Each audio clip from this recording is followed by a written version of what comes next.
Welcome into the Sports Objective podcast, coming to you with an impromptu version here this afternoon. Later on tonight, we have the Inside Slant as we will take a look at week 4 of college football. And one of our guests on that show was going to be John Laaser, but he was nice enough to work out his schedule where he can join us now in advance. And welcome into the program, the play-by-play voice of the Virginia Tech Hokies. Hey, guys. How you doing? Doing well, John. Hokies open up the season tomorrow with NC State. First of all, talk about how dealing with COVID has been for the Hokies. Everything keeps being delayed, and pushed back, and rescheduled, and everything else. Yeah, I think saying it's been frustrating would be an understatement for Justin Fuente's staff and in particular the players. I've never quite seen them so exasperated in terms of their level of fatigue at this stage of the season, and that's due in large part to the fact that things were going great for the first couple of months. The guys were on campus June, July, and even into August, but unfortunately when the students came back, the virus came with them and unfortunately infected a number of people in the program, and that has made preparing for football at this level extremely difficult, to the point of impossible last week and nearly impossible this week. So we're all very eager and interested to see what condition, more than anything, Virginia Tech's going to be in tomorrow night when they take on NC State, because there have certainly been primary players on this football team who have been affected in terms of being quarantined or contact traced and have not been able to practice leading up to this game. So it's going to have to be a collective effort, but the lead up has certainly been very difficult. Are you guys still without anybody? Do you have everybody back at this point, or are there still some guys that are going to miss playing time?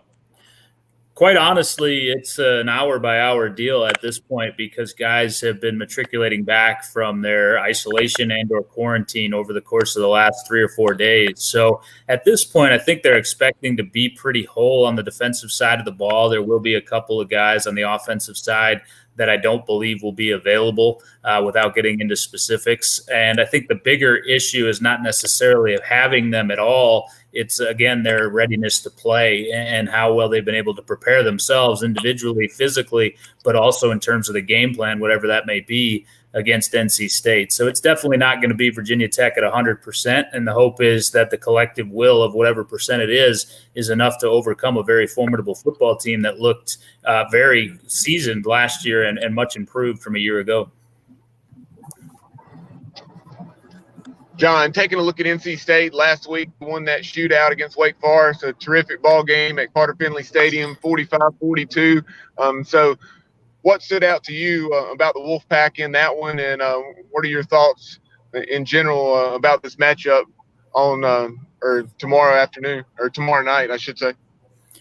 I think you couldn't come away from that game and not be impressed with the running game that their first-year coordinator, Tim Beck, put in, and the personnel that he has to orchestrate that running game. Their offensive line is big, very physical, was able to move the line quite a bit. Not only were they able to protect Bailey Hockman, but they were able to run the ball where they wanted, whether that be through the tackles or whether that be to the perimeter. And then you look at the fact that they clearly have 3 very capable backs in Ricky Person, who winds up being the conference's running back of the week, but Bam Knight, who got them going, Zonovan Bam Knight, who got them going and ignited them in the first quarter, and then Jordan Houston, who's certainly more than a change of pace back, and all 3 of those guys are capable of catching the football out of the backfield. 9 of the 17 completions for Hockman were 2 running backs in that game. So that's a focal point, obviously, of the defense. It's going to be a challenge for Virginia Tech to try to disrupt things in the backfield, whether it's the running game or whether it's to make Bailey Hockman more uncomfortable than Wake Forest was able to a week ago. On the defensive side, I think the numbers are a little bit misleading. Wake Forest, of course, able to put up 42 points, but 6 sacks in the game for NC State. The front 3 played very well. The linebackers played very well. And it was very interesting how Wake Forest was able to take advantage of some of the opportunities. And I think that Virginia Tech's going to have to replicate some of what the Demon Deacons did in terms of big playability in this game, to take big shots when they have to, because from a sustainment standpoint, right now, clearly NC State is probably the more physically ready team on both sides of the line. Talking about the Hokies and their offense, who are some of the key players for Virginia Tech this year that the nation needs to be watching? Well, I mentioned NC State's offensive line, and Virginia Tech feels very good about their offensive line, too. They feel like they have two phenomenal tackles, and Luke Tenuta on the right side and Christian Darrisaw on the left side. And Tenuta, even, they feel confident moving to the left side if, for whatever reason, Darrisaw can't play the entire game. They get Brock Hoffman eligible. He was a Coastal Carolina transfer at center that gained a lot of publicity last year because the NCAA denied his appeal. He's going to be a huge piece of it in the middle. And then you have the true freshman last year on the offensive line that played very well, Brian Hudson and Doug Nestor, who both figure to factor into your plans up front as well. And the reason I start there is because I think that's where the offense is going to start. You're going to see a lot of Braxton Burmeister throughout the course of this season. He's a kid that transferred from Oregon, sat last year. A lot of people have forgotten about him, but he can really swing the football. So if he's well protected and he has a ground game, which he should, with some other newcomers, Khalil Herbert, and also kind of a slot back in Raheem Blackshear, you feel like you have a very diversified offense that can put some points on the board. You feel great about your tight ends. You feel good about your receivers, led by James Mitchell and Trey Turner, respectively. And then on the defensive side of the ball, you don't have a lot of newcomers. Justice Reed at defensive end joins a very experienced front eight, I would call it. I think Virginia Tech has the best linebacker trio in the ACC, led by Rayshard Ashby in the middle, Dax Hollifield, and Alan Tisdale. The secondary is going to be the issue and shouldn't have been. Of course, Caleb Farley opted out. He'll be a first-round draft pick in the NFL next year, was going to anchor one of your corner spots. And Jermaine Waller's been a little nicked up through camp as well. And then you unfortunately had a situation with starting safety Devin Hunter legally last week. So those are some question marks for Tech on the back end. But all in all, this is a pretty experienced team that adds some more versatile weapons on the offensive side. What about special teams for the Hokies for years? Obviously, when Beamer was there, people thought about Virginia Tech. They thought about special teams. Yeah, they have everybody back essentially in the kick game. Oscar Bradburn, who was a Ray Guy semifinalist last year, is back, Australian bred. He's phenomenal at flipping field position. He's phenomenal at pinning people deep. Feel really good about him. Brian Johnson last year had his struggles in terms of place kicking right up until that 6 overtime game against North Carolina. He misfired twice in the overtime sessions against UNC and then hasn't missed since. He's made 12 straight coming in. He's looked very good in camp. And again, an experienced guy. You have your long snapper back in Oscar Shadley. You return your punt returner in Tavion Robinson, who is the most exciting returner that you've had since Greg Stroman 3 years ago. Kick return is the spot where you don't know the answer quite yet. And I think they're going to audition a number of guys back there, probably starting with Keyshawn King and Raheem Blackshear. John, a moment ago, we were talking about the defensive side of the ball, and you were talking about some of the personnel. Tell us about the transition at coordinator. Virginia Tech legend Bud Foster, just known as one of the best defensive coordinators in the game. So just talk about how that has gone and the hire that the Hokies made. It's gone really well for Bud Foster. He's enjoyed quarantine out at his lake house. We hang out socially sometimes, and he's doing quite well with his beautiful wife and having a blast. It's also gone as well as you could, I think, through this COVID period for Justin Hamilton. You talk about a guy who's basically had every challenge you can imagine as a football coach thrown at him in the biggest role he's ever undertaken. One, following Bud Foster, which is a huge task, then trying to navigate doing everything virtually for a number of months, then coming back and having the defensive side of the ball affected by the coronavirus, and then not knowing which coaches may be available on that side of the ball going into things tomorrow night. With all of that said, I expect the defense to play very well because I think Justin Hamilton is really a star in the making in the coaching profession. I don't think you'll see a ton of differences in terms of scheme and technique from this lunch pail defense, as it's known at Virginia Tech. The one thing that Ham has told me is that he plans to still be aggressive. Bud Foster was known, of course, for really trying to apply pressure, and that usually meant sending extra blitzers, sending linebackers, sending safeties, sending corners, and oftentimes on the back end, that would lead to big plays if that wasn't successful. And I think that Justin Hamilton wants to continue to apply pressure, but wants to do it in a little bit more of a controlled fashion. So I don't think you'll see quite as much gambling from Virginia Tech on defense this year. Yeah. What would your, if you're prepared for this, what would your keys be for victory for the Hokies?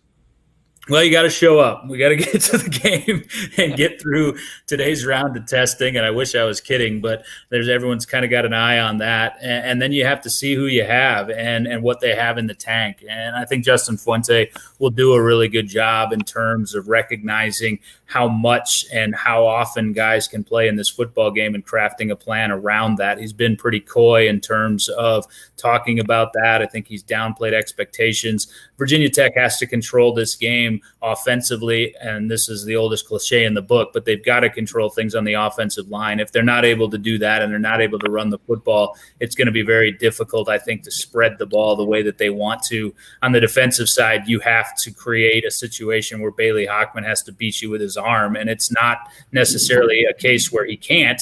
He just hasn't really been asked to throw the football down the field too much in his short time at NC State, and Wake Forest was not able to do that. I mentioned the success their three running backs had a week ago. So you've got to not necessarily take those guys away, but you have to limit their success, particularly on early downs, to create some third and long situations for Hockman to have to throw the football. And I think those are the biggest keys. I think this is going to be a great game, honestly, between two very quality teams. I mentioned Virginia Tech's special teams. I didn't mention NC State's. Theirs rival Virginia Tech's in terms of experience and ability in their kick game. And honestly, this might be a game that comes down to that.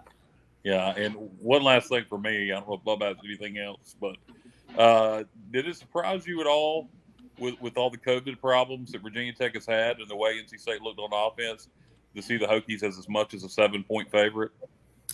Yeah, and they opened as an 11-point favorite, and I think that wow. And it's down to 7. You're right, because the news trickling out of here that Virginia Tech might not have a full roster, and some of the breaks that Justin Fuente has pumped during his media sessions throughout the course of the week. I was surprised, but I think that just indicates that in these very rare, very unique circumstances, you just can't talk about the medical situation from a legal standpoint with what's happening. And that probably indicates that the wise guys at this point, who I generally trust, aren't all that wise in terms of what the actual situation may be. So to your question, Kyle, yeah, I was a little bit surprised. Yeah, I wouldn't lay any money down on a game until Saturday morning. John, John, two things as we wrap this up. One, what will the capacity be tomorrow night at Lane Stadium in terms of Hokie fans being able to attend? And then very quickly after that, just tell us what the Hokies have coming up. Yeah, the capacity is set by the governor of Virginia, Ralph Northam. He's set it at 1,000 for outdoor events right now, so that's what it's going to be. And essentially, Virginia Tech did not sell any tickets to this game. It's all pass-out tickets to the family members and friends or whoever the team will use with the allotment that they get, and then likewise for NC State. So whatever home field advantage you would have had, even with 1,000 fans, you won't, because you're required, of course, to provide a certain percentage of those to the Wolfpack. So it's going to be as quiet as as Lane Stadium has ever been. It's going to be very surreal. And following this, the Hokies have back-to-back games down in Carolina. They take on Duke next week, and then North Carolina the week following, and what we have all been looking to for months is kind of a marquee matchup. Yeah, and it's funny you talk about attendance. Just a note from us North Carolina schools. As we sit here this weekend, family only, 350 fans. But then next weekend, once October rolls around, we can have 7% capacity, which would be 3,500 at East Carolina. This makes no sense to me. But anyway. Well, yep. Every governor's press conference on Monday, we're eagerly awaiting to see if that number goes up, but it hasn't yet. John, we appreciate the visit, and we would certainly love to have you back on the show down the road as Virginia Tech progresses throughout the 2020 season, and have an excellent call tomorrow night. I appreciate it, guys. Always a good time being with you. Sorry to have to reschedule on you, and sorry you're doing this from a bus, Bubba. You're a man of many hats. Thank you so much. Take care. See you guys.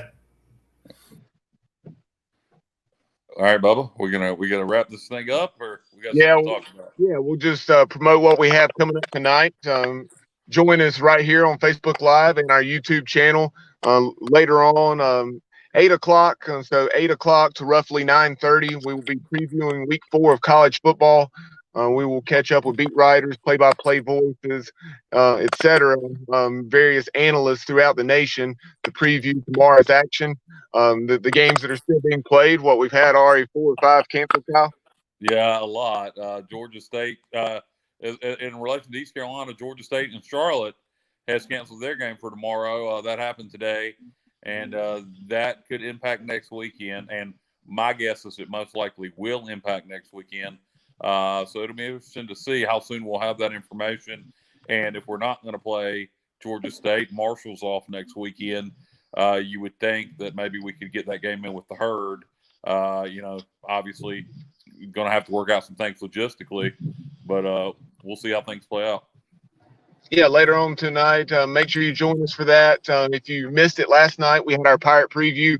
We caught up with Jason Beatty of Knights 24/7, UCF's 24/7 sports site, and we broke down tomorrow's game between the Pirates and 13th ranked Knights. And so, in addition to Jason, we also caught up with Kevin Monroe, the longtime color analyst and the former Pirate defensive back. Really a very good show, an excellent look at what could take place tomorrow at Dowdy Ficklen Stadium. So that's, of course, archived on Facebook as well as YouTube, as well as everywhere that you listen to our podcast. I'm about to say, hey, it's been one of those days. Podcast. At this point, I could really care less, but podcast and anyway, check us out tonight right here at 8 o'clock on Facebook and YouTube. Until then, for Kyle Barber and Virginia Tech play-by-play voice John Laaser, I'm Bubba Rosenbaum, and you've been watching the Sports Objective Podcast.